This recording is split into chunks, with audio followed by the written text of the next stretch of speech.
आज ही से डिसाइड कर लो कि मुझे प्रॉपर स्टार्ट करना है, नीट के लिए मुझे अपना 100% देना है, चाहे जो भी रिजल्ट आए। तो अगर आपने नीट 2025 के लिए प्रॉपरली प्रिपरेशन करना अब तक स्टार्ट नहीं किया है, आप अपना टारगेट मार्क्स अचीव करना चाहते हो नेक्स्ट 3 मंथ्स प्रिपरेशन करके, तो इस वीडियो में आपको बताऊंगा कि ऐसे आप प्रॉपरली स्टार्ट कर सकते हो। मेरा अप्रोच बताऊंगा ताकि आप कुछ ही डेज में प्रॉपरली सब कुछ मैनेज करो और नीट में अपना टारगेट मार्क्स अचीव कर पाओ। चलो वीडियो को शुरू करते हैं। तो सबसे पहले मैं मोस्ट इंपॉर्टेंट चीज़ों के बारे में बता देता हूँ। देखो, परफेक्ट स्टार्ट करोगे एंड भी परफेक्ट ही होगा। अगर स्टार्ट ही सही नहीं होगा तो कुछ दिनों बाद छोड़ दोगे। इसीलिए सबसे ज़्यादा ज़रूरी है कि अभी आपका रीज़न क्लियर होना चाहिए कि तुम्हें इतने मार्क्स लाना क्यों है, चाहे जितना भी मार्क्स लाना चाहते हो, तुम्हारा ड्रीम है या फिर किसी को प्रूव करना चाहते हो। उसी के साथ ये देख लो कि अभी तुम्हारा लेवल क्या है, 0 पे हो, 10-20% जो भी है। मैं अगर अभी स्टार्ट करता तो मेरा लेवल जरूर मैं देखता कि 0 पे हूँ या फिर 10% पे हूँ, उसी के अकॉर्डिंग मैं स्टार्ट करता। उसी के साथ अभी प्रॉब्लम्स क्या है, तुम्हारा एडिक्शन है, डिस्ट्रैक्शन है, कुछ भी है। जैसे कि मेरा एग्जांपल दो तो कुछ दिनों से मैं यूट्यूब ज़्यादा यूज़ करता हूँ, तो इसको मुझे लिमिट में लाना जरूरी है। अगर तुम्हारा कुछ है तो उसको लिमिट में लाना जरूरी है, क्योंकि ये नहीं ठीक करोगे तो बाकी चीज़ों में मैनेज नहीं कर पाओगे। और अगर स्टडी आवर की बात करो, अभी एक्चुअली में स्टडी में कितना दे सकते हो, जैसे कि मेरा एग्जांपल दूं तो मैं आराम से 5-6 घंटे तो दे ही पाऊंगा। तो तुम अपना देखो 4-5 घंटा दे पाते हो, 2-3 घंटा दे पाते हो, उसी के according day by day increase करना है। आगे बताता हूँ कैसे करना है। उसी के साथ अभी कंसिस्टेंसी एंड फोकस कितना है। अगर मैं मेरा एग्जांपल दूं तो आराम से 80-90% फोकस तो कर ही पाऊंगा, कंसिस्टेंसी लेवल मेरा रेगुलर रहेगा ही। तो अपने अकॉर्डिंग देखो कि क्या तुम कंसिस्टेंट रह पाते हो, फोकस होकर स्टडी कर पाते हो। अगर फोकस नहीं बनता है तो उसका भी सही तरीका आगे पता चल जाएगा। तो उसी के साथ ना ये देखो कि तुम्हारा अभी टारगेट मार्क्स है कितना, चाहे 400 हो, 500 हो, 600 प्लस मार्क्स लाना हो, अपना टारगेट पहले फिक्स करो, उसी के अकॉर्डिंग तुम्हें स्टडी करना है। उसी के साथ ये देखो कि तुम्हारा सिलेबस में अभी कितना कंप्लीट है, बेसिक्स क्लियर है, 10 चैप्टर कंप्लीट है, 20 चैप्टर कंप्लीट है, जो भी है उसका पूरा लिस्ट बना के अभी अच्छे से रिवाइज कर लो और उसमें श्योर हो जाओ। उसी के साथ अगर मैं सब्जेक्ट की बात करूँ, बायोलॉजी, फिजिक्स, केमिस्ट्री में से कौन सा सब्जेक्ट तुम्हारा किस तरह का है। बायोलॉजी ईजी है, केमिस्ट्री बहुत सारे स्टूडेंट का मॉडरेट टाइप का रहता है, फिजिक्स टफ लगता है। अपने अकॉर्डिंग देख लेना, जो सब्जेक्ट तुमको ज्यादा ईजी लगता है उसी से स्टार्ट करना है, उसी में फुल मार्क्स लाने की कोशिश करना है, मॉडरेट सब्जेक्ट को बेटर करने की कोशिश करना है, वीक सब्जेक्ट को धीरे धीरे इंप्रूव करना है। अब साथ ही साथ 24 घंटे में ये देखना है कि तुम स्लीपिंग में कितना टाइम देते हो।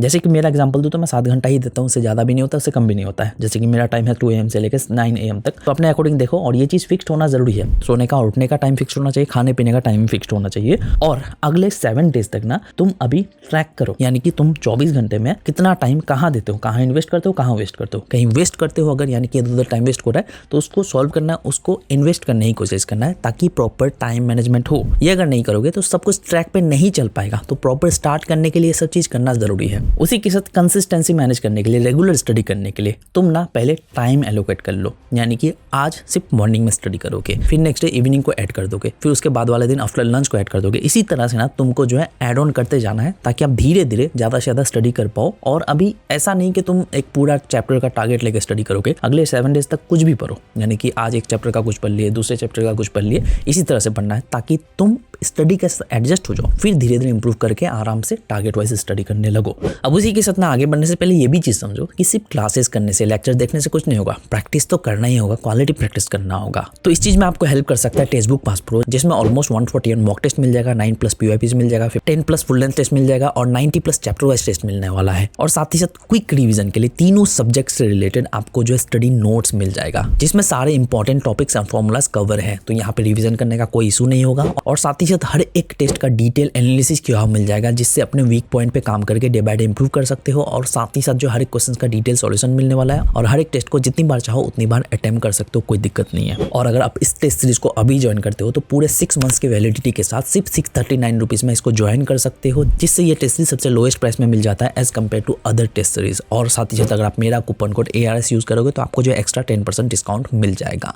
तो अगर आप नीट 2025 के लिए बेस्ट टेस्ट सीरीज ढूंढ रहे हो चीपेस्ट प्राइस में, तो इसको जाके ज्वाइन कर सकते हो, लिंक डिस्क्रिप्शन में मिल जाएगा। तो चलो वीडियो में आगे बढ़ते हैं। अब अगर मैं चैप्टर्स की बात करूं तो टारगेट ज्यादा चैप्टर्स नहीं रखना है, शुरू में कम टारगेट रखोगे, फिर धीरे धीरे इंप्रूव करना है। टोटल आपको टारगेट रखना है कि 50 चैप्टर्स कंप्लीट करना है, या फिर तुम्हारा टारगेट मार्क्स के अकॉर्डिंग चैप्टर्स चूज कर लो, वेटेज वाइज ही पढ़ना है, वीडियो मैंने ऑलरेडी बना रखा है। और सबसे ज्यादा जरूरी है कि एक स्टडी का ना प्लेस फिक्स कर लो, ताकि रेगुलर बेसिस पे वहीं पे बैठ के तुम पढ़ने बैठो और कोई जगह चेंज नहीं करना है। अब अगर मैं स्टडी की बात करूं तो रेगुलर तो करना ही है और डे बाय डे इंप्रूव करना है, यानी कि स्टडी आवर को भी बढ़ाना है। और फोकस 100% करने के लिए सिंपली करोगे क्या, 1 घंटा स्टडी करोगे, 5 मिनट्स ब्रेक लोगे, फिर 1 घंटा स्टडी करोगे, 5 मिनट्स ब्रेक लोगे। इसी तरह से आपको पढ़ना है, यानी कि सिंपली पोमोडोरो टेक्निक को फॉलो करना है। बट 5 मिनट्स जब भी ब्रेक लोगे, उस ब्रेक में इधर उधर टाइम वेस्ट नहीं करना है। और उसी के साथ एक बात का ध्यान रखना है कि सडन चेंजेस अभी नहीं करना है, कि सडनली तुम अभी 2 घंटा ही पढ़ पाओ लेकिन 8-9 घंटा 10 घंटा पढ़ने लगे, 1-2 दिन पढ़ोगे फिर छोड़ दोगे। तो इसलिए तुमको अभी छोटे छोटे चेंजेस करना है, यानी कि आज 2 घंटा पढ़ रहे हो, कल 3 घंटा रहा करोगे, फिर उसी के साथ धीरे धीरे इंप्रूव करने की कोशिश करोगे, ताकि तुम इजीली इसके साथ एडजस्ट हो जाओ। और एडिक्शन और डिस्ट्रैक्शन अगर है,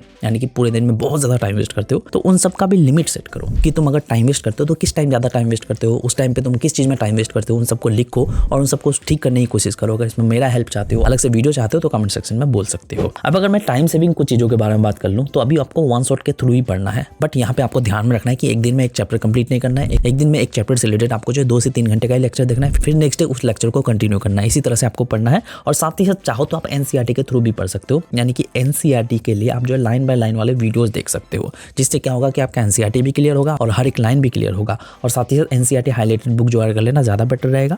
और साथ ही साथ नोट्स अभी बनाने की जरूरत नहीं, शॉर्ट नोट्स आपको टेक्स्ट बुक से मिल जाएगा, तो वहाँ से कोई दिक्कत नहीं है। और रिवीजन आपको तो रेगुलर बेसिस पे करना ही होगा, रेगुलर वीकली करना ही होगा, क्योंकि अभी उतना टाइम नहीं है कि तुम एक्स्ट्रा करके रिवीजन के लिए बाद में टाइम दो, इतना पॉसिबल नहीं है। इसलिए अभी रेगुलर रिवीजन तो करना ही है, जिसके लिए 4 वेज मैंने ऑलरेडी वीडियो में बता रखा है, उस वीडियो को जाके देख लो। क्वेश्चन प्रैक्टिस के लिए आपको क्वालिटी क्वेश्चन प्रैक्टिस करना है, यानी कि 10 क्वेश्चन अगर प्रैक्टिस करोगे, 10 क्वेश्चन 10 तरह के होना चाहिए, ताकि उससे आपका कॉन्सेप्ट क्लियर हो। और आप 100 क्वेश्चन एक ही तरह के प्रैक्टिस करोगे तो फायदा नहीं है ना। इसलिए आप जितने भी क्वेश्चन प्रैक्टिस करो डिफरेंट टाइप के होने चाहिए, डिफरेंट डिफिकल्टी लेवल के होने चाहिए। और पीवाईक्यूज लास्ट 10 ईयर्स का करना है, बट पीवाईक्यूज से रिलेटेड इंपॉर्टेंट टॉपिक्स को एनसीईआरटी से जरूर पढ़ना है। अब अगर मैं स्टडी की बात करूँ, स्टडी कैसे करना है, देखो अभी आपको टारगेट सेट करना जरूरी है, जो कि आपका मंथली टारगेट होगा, वीकली टारगेट होगा, और टारगेट को day by day weekly basis पर आपको इंप्रूव करना है। और टारगेट अगर सेट करोगे तो इजी, मॉडरेट, डिफिकल्ट तीनों टाइप के चैप्टर्स आपको चूज करके ही टारगेट सेट करना है, ताकि आप तीनों टाइप के चैप्टर्स के साथ एडजस्ट हो पाओ और सब कुछ मैनेज कर पाओ। और साथ ही साथ मिस्टेक नोटबुक, प्रोग्रेस नोटबुक आपको दोनों ही रखना है, ताकि अपना मिस्टेक्स भी देख पाओ, प्रोग्रेस भी नोट कर पाओ। अगर कोई मिस्टेक्स कर रहे हो तो उस पर काम कर पाओ।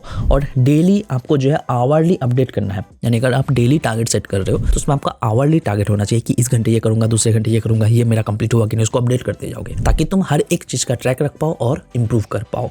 और साथ ही साथ स्टडी के लिए आप स्टॉप वॉच रेडी करके स्टडी करना, यानी कि 1 घंटे में अगर एक टॉपिक कंप्लीट करते हो आज, तो नेक्स्ट घंटे में ट्राई करोगे कि 1 घंटे में 1.5 टॉपिक या फिर 2 टॉपिक कंप्लीट कर पाओ। इसी तरह से इंप्रूव करना है, ताकि आप टाइम लिमिट के अंदर सब कुछ कर पाओ और इंप्रूव कर पाओ। और उसी के साथ खुद के साथ आप वीकली चैलेंज लिया करो कि इस वीक मैं 5 चैप्टर करूंगा, बट नेक्स्ट वीक 6 चैप्टर का टारगेट रख दिए, फिर नेक्स्ट वीक 7 चैप्टर का। उसी के साथ टाइम को कम करने का, ज्यादा से ज्यादा जल्दी करने का। इसी तरह से वीकली चैलेंज खुद के साथ लो। और साथ ही साथ टेस्ट तो आपको देना ही है, जो कि आप चैप्टर वाइज दे सकते हो टेक्स्ट बुक से, यानी कि हर एक चैप्टर से रिलेटेड आप टेस्ट दोगे। और प्रॉपर एनालिसिस करना जरूरी है, जो क्वेश्चन सॉल्व नहीं हो रहा, क्यों नहीं हो रहा, उसका मिस्टेक्स पे काम करना है और उसमें इंप्रूव करना जरूरी है। और रिवीजन करके अच्छे से उस टॉपिक को क्लियर कर लेना है। अगर आपका फिजिक्स वीक है तो उसमें आपको स्लो इंप्रूव ही करना है, यानी कि बेसिक से अच्छे से स्टार्ट करोगे, day by day basics clear करोगे, फिर धीरे धीरे इंप्रूव करोगे, अपने वीक एरियाज पे काम करोगे। फिजिक्स में थोड़ा भले ही ज़्यादा टाइम लगे, कोई दिक्कत नहीं, आपको बस फिजिक्स में मास्टर करने की कोशिश करना है, बेसिक्स अच्छे से क्लियर करना है, फिर जो है वेटेज वाइज करने लगोगे। बायोलॉजी के लिए आप 60 डेज के अंदर कंप्लीट करने की कोशिश करोगे, केमिस्ट्री को 75 डेज के अंदर, और फिजिक्स को एंड तक लेकर चलोगे। नेक्स्ट 75 डेज में आप कैसे सिलेबस को कंप्लीट कर सकते हो प्रचंड बैच के साथ, उसके लिए एक वीडियो आ जाएगा, उसको देख लेना। नेक्स्ट एक एडवाइस देना चाहूंगा, देखो फोकस अभी आपको ना बस चैप्टर्स कंप्लीट पे रखना है, कि वीकली मेरा 5 चैप्टर अगर मैं कंप्लीट कर रहा हूँ तो अच्छे से कंप्लीट हो रहा है कि नहीं, उससे रिलेटेड क्वेश्चन प्रैक्टिस वगैरह करके हर एक चैप्टर में श्योर होने की कोशिश करना है। टाइम के बारे में भूल जाओ कि इतना टाइम है, इतने टाइम में मुझे इतना मार्क्स लाना है। साथ ही साथ ये भूल जाओ कि तुम्हारा जो भी टारगेट मार्क्स है उसको लाना है नहीं लाना है, उसके बारे में भूल जाओ, आएगा कि नहीं आएगा, ये सब कुछ भूल जाओ। बस टारगेट क्या रखना है कि आप चैप्टर्स कंप्लीट करो,